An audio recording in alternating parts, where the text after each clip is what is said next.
तर घरफोडीचे आरोपी आपण अटक केलेले मुद्देमाल रिकव्हर आहे. काय एकंदरीत घटना आहे आणि काय सविस्तर माहिती द्या.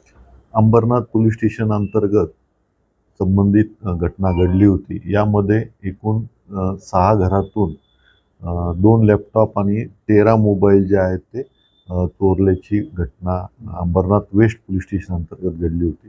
यामध्ये माननीय पोलीस आयुक्त साहेबांनी आणि इतर वरिष्ठ अधिकाऱ्यांनी तपास करण्याचे आदेश दिले होते. त्या अनुषंगाने अंबरनाथ तपास पथकातले अधिकारी आणि कर्मचारी तसेच क्राईम पीटर आणि सिनियर पीटर ACP यांनी या गोपनीय बातमीदार आणि तांत्रिक विश्लेषणाच्या अनुषंगाने ही बातमी मिळवली आणि यामध्ये एकूण 2 आरोपी जे आहेत ते निष्पन्न झालेले आहेत.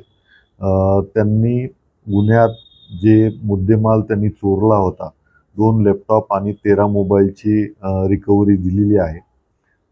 मान्य न्यायालयासमोर त्यांना हजर केल्यानंतर त्यांना 3 दिवसाची पोलीस कस्टडी मिळालेली आहे आणि हा मुद्देमाल पूर्ण आपण रिकव्हर केलेला आहे आणि संबंधित फिर्यादीला मान्य न्यायालय यांच्या आदेशाने आपण तो परत करणार आहोत.